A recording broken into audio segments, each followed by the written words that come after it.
It only happened once, just get over it, she said when I caught her with another man. Besides, he satisfies me way more, she added with that mocking smile. I listened in silence, and the next day I prepared an unexpected surprise she wouldn't forget for a long time. Hey folks, before we jump into the video, please consider subscribing and giving a thumbs up if you're excited for more stories like this. Thank you. Let's dive in. Let me set the scene for you guys. We've been together for 4 years, met during college and decided to move in together about 2 years ago. Until that Thursday night, I was convinced our relationship was rock solid. We talked about getting married, starting a family, making future plans together. I'm 28, she just turned 27 a few weeks back. That Thursday evening, I finished work earlier than usual. Our supervisor let us leave around 3 p.m. because we just closed a deal with a major client and he wanted us to celebrate.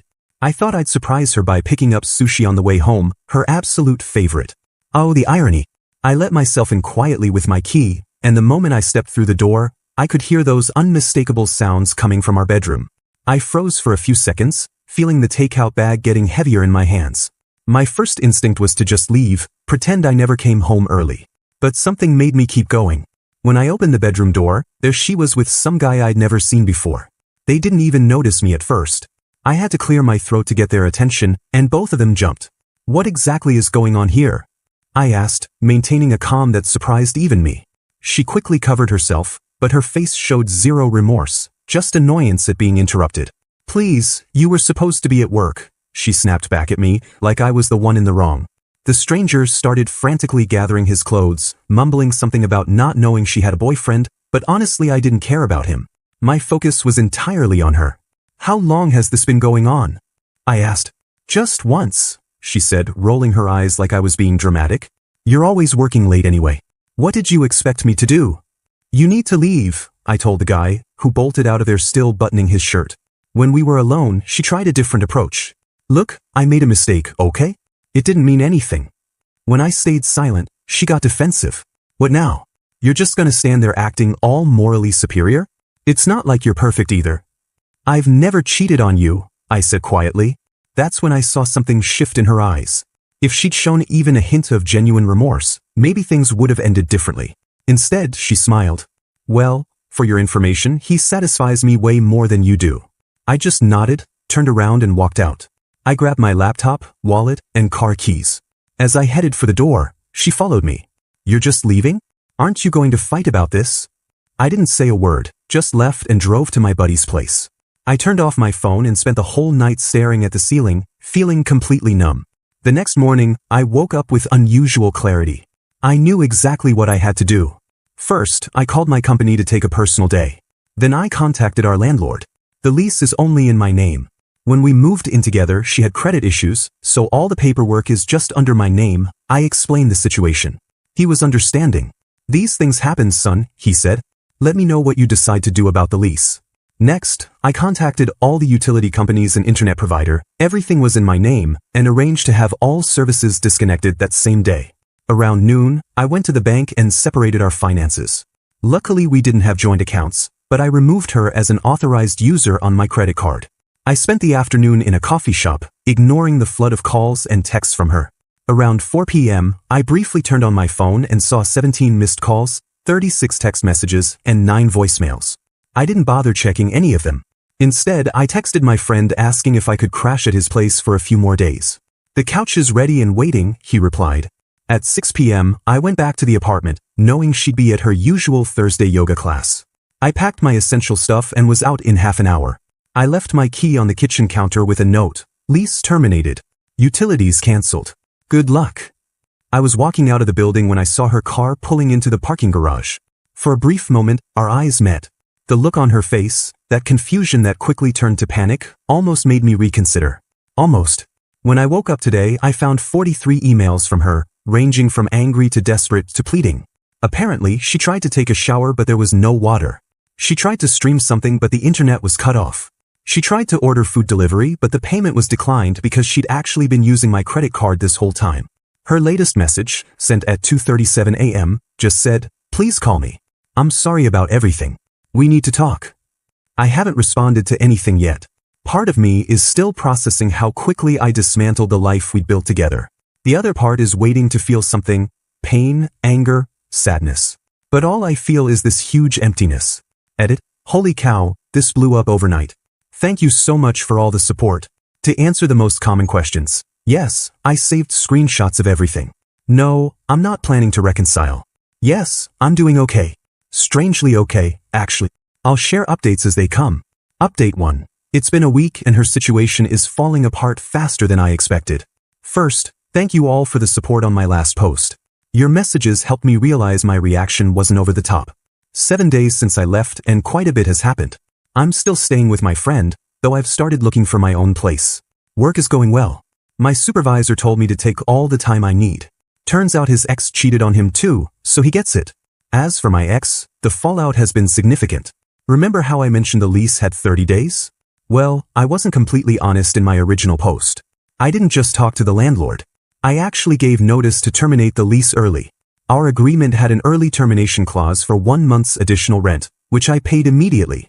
The landlord gave her 30 days to either sign a new lease or move out. She found out when the landlord left a notice on the door.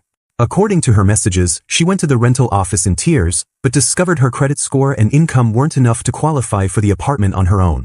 The utilities weren't just turned off temporarily, they were cancelled completely. New accounts would require deposits and setup fees, which she's apparently unable to cover. But here's where it gets really interesting. The guy I caught her with turns out to be her coworker. A married coworker whose wife is pregnant. I found this out because on day 3 of my complete silence, my ex showed up at my office. The receptionist warned me and I had security escort her out, but not before she caused a scene, yelling about how I destroyed her life over one mistake. A coworker filmed the whole thing. When I watched it later, I noticed my ex mentioned the guy's name. A quick social media search confirmed it. Married, baby on the way, works at the same company as my ex. I sat on this information for 24 hours before deciding what to do. I'm still not sure if it was the right thing. I found his wife on social media and sent her a message with just the facts, the date and time I found them, and my ex's name. No drama, just information. The wife responded within hours. She'd had suspicions but no proof. She was devastated but grateful. She asked if I had evidence, and I shared screenshots of my ex's emails where she admitted the affair had been going on for months, not just once like she claimed. My ex called me 19 times in 2 hours. When I finally answered, she was hysterical. How could you contact his wife? Do you understand what you've done? I stayed calm. I just told her the truth. He's being transferred to another branch.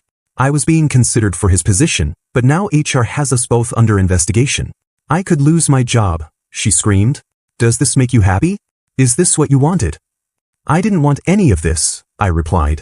You made these choices. That's when she completely broke down, crying about how sorry she was, how she'd do anything to turn back time. I can't afford this place alone, she sobbed. My family won't help me. I have nowhere to go. That's your problem to solve, I said and hung up. This morning, I got an email with the subject line, what I need you to do. It was just a list of demands. First, she wants me to come back to the apartment and cover rent while she finds another place.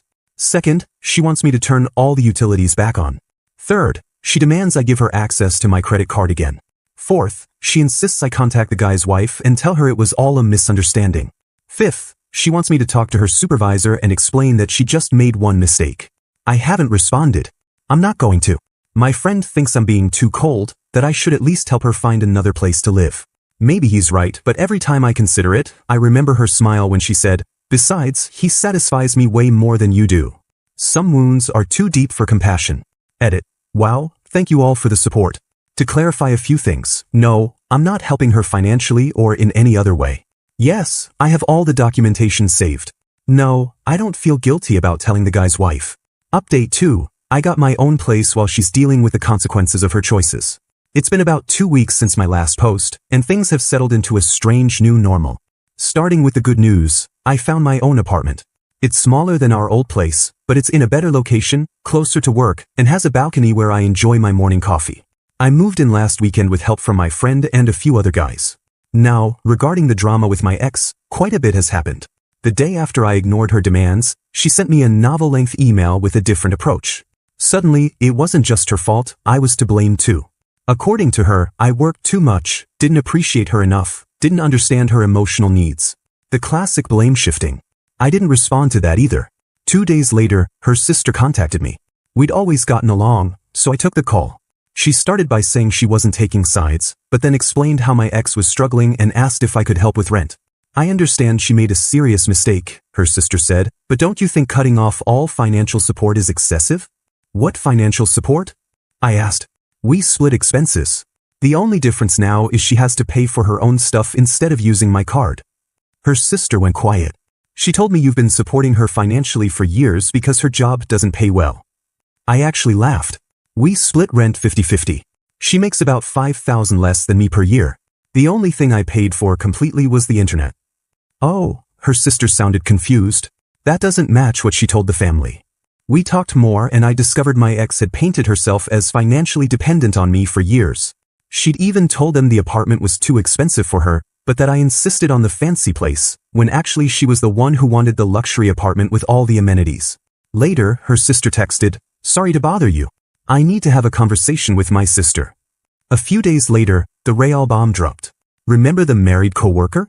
His pregnant wife didn't just confront him, she went nuclear. She contacted HR at their company with evidence of the affair, including the screenshots I'd shared with her. The company has strict policies against relationships between supervisors and subordinates, which they'd violated. Plus, they'd been using company time for their meetings, booking conference rooms for meetings that were anything but professional. Both of them were suspended with pay pending investigation. I found out because my ex showed up at my new apartment Monday night. I still don't know how she got my address. She was drunk, makeup running, pounding on my door at 11 p.m. "You destroyed my life," she was screaming. "I'm suspended from work, they'll probably fire me, and I have to be out of the apartment in 2 weeks." My neighbor came out to see what the commotion was. "You need to leave," I told her calmly. "You owe me this," she yelled, trying to push past me into my apartment. "After 4 years, you at least owe me a place to stay." "I don't owe you anything," I said, "especially after what you did." "It was just once," she insisted, then immediately contradicted herself. "Okay, it was a few times, but it didn't mean anything." I pulled out my phone and started dialing. She tried to grab it from me, but I stepped back and she stumbled. "Go home, sober up, and figure out your situation. I'm not your solution anymore." She completely deflated, all the fight went out of her. "I have nowhere to go," she whispered. "That's not my problem," I replied and closed the door. Her sister texted me the next morning, "Sorry about last night. She came to my place after leaving yours. She's staying here for now." My response was brief, "Thanks for letting me know." It's been 3 days since then. Radio silence. I ran into a mutual acquaintance yesterday who filled me in on the work situation. My ex was officially fired, same fate for her married coworker. The pregnant wife is proceeding with divorce proceedings, specifically naming my ex in the paperwork. I guess the appropriate feeling would be vindication. Her current reality, unemployed, homeless, professional reputation destroyed. But mostly what I feel is tired. Tired of processing it all, tired of the constant drama. I'm focusing my energy on making this new place feel like home. I bought some plants yesterday, something I'd wanted to do before, but she always said they required too much maintenance. Small steps in rebuilding. Life goes on. Edit. For those asking if I feel bad about how things turned out for her, no. I never orchestrated the destruction of her life. I just chose to remove myself from it. Final update. It's been about 2 months since everything imploded, and I think it's time for one last update. A lot has changed, mostly for the better. The career front brought good news. I got promoted at work. It comes with a significant raise and expanded responsibilities. The challenge is exciting.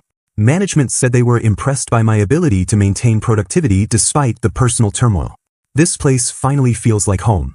Those plants I mentioned are thriving. Funny thing, only one died. I set up a home office and got back into actually cooking, no more relying on delivery apps. Regarding my ex, after 3 weeks of silence, I got an unexpected email. The subject line simply said, "Closure." I was tempted to delete it without reading, but curiosity won. The content surprised me. No blame, no demands. It was actually an acknowledgement of her mistakes. She wrote about starting therapy after hitting rock bottom, facing some ugly truths about herself. She admitted to lying to her family about our finances, being manipulative, and taking my presence for granted. One part really stuck with me. My betrayal went beyond physical cheating. Every selfish choice, every lie, every time I mistook your consistency for weakness was another betrayal. She ended by saying she didn't expect forgiveness or any response. I thought about that email for days before writing back. I appreciate the acknowledgement. I hope you find peace in your journey. It felt like the closure we both needed. No communication since. Through mutual friends, I hear bits and pieces. She's still staying with her sister, looking for work in another state. The married guy's situation didn't work out either. The divorce is proceeding. A baby was born last week. As for me, I've started dating again. Nothing serious, just getting back out there. I met someone interesting at a party last weekend. We talked for hours and have dinner planned for tomorrow. I'm nervous but optimistic. Sometimes memories surface, triggered by a shared reference or a place we used to go together, but the emotional intensity has faded significantly. That sharp pain has become a dull ache, and even that's fading. Someone in the comments once said love's opposite isn't hate, it's indifference. I think I'm getting there. Thank you to everyone who followed this journey. Writing these posts helped me process everything, and your responses kept me sane when I questioned my own judgment. Life continues, and honestly, the view ahead looks pretty good. P.S. To answer the common questions, yes, I'm doing well. The dinner date exceeded expectations. No, I don't miss what we had. To those who think I was too harsh, I stand by my decisions. Sometimes, a clean break is the most compassionate thing you can do.